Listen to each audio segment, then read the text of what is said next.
May 1,000 ka ba? Saan mo ito ilalagay? Sa traditional bank o sa digital bank? Saan nga ba mas mabilis lalago ang ipon mo ngayong 2026? Alamin natin ang power ng compound interest.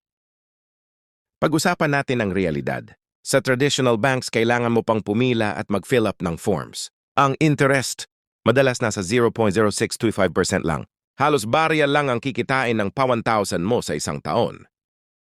Pero sa digital banks, lahat mobile app lang. Bukas na account mo in 5 minutes. At ang pinakamalupit, ang interest rates ay nasa 3% hanggang 6%. Ibig sabihin 72 to 96 times na mas malaki ang kita kaysa sa lumang paraan. Ito ang tinatawag ni Einstein na eighth wonder of the world, ang compound interest. Hindi lang yung pera mo ang kumikita, pati yung interest kumikita rin. Sa loob ng 5 taon, ang 1,000 mo ay magiging 1,046. At pagkalipas ng 10 taon, aabot na yan ng mahigit 1,500 nang wala kang ginagawa. Tingnan nyo ang gap. Sa traditional bank, ang 1,000 mo naging 1,006 lang pagkalipas ng 10 taon. Pero sa digital bank, pwedeng umabot ng 1,791. Halos 800 ang difference. Sa 1,000 pa lang yan. Paano pa kung 10,000 o 100,000 ang nakatago? Bakit digital? Walang minimum balance, 24/7 ang access. At may autosave features para makapag-ipon ka ng hindi mo namamalayan. Mas mataas na interest, mas mabilis nating maaabot ang ating mga goals.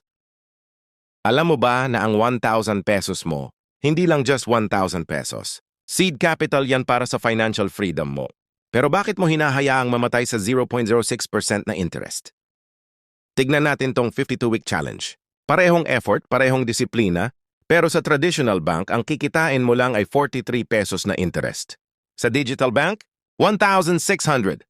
37 times na mas malaki, bes. Digital wins.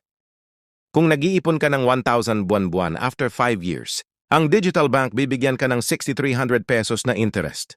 Sa traditional, 188 pesos lang. Yung kinita mo sa digital, pang vacation or emergency buffer na rin yan. Marami ang nagtatanong, ligtas ba ang digital? Yes. PDIC insured. Yan up to 500,000 pesos at regulated ng BSP Bangko Sentral. Ang kailangan mo lang ay pag-iingat. Use strong passwords, i-enable ang 2FA at huwag na huwag ipamimigay ang OTP mo. The best time to plant a tree was 20 years ago. The second best time is now. Lipat na sa digital.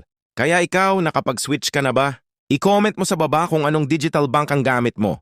Like and follow for more digital IPON challenges.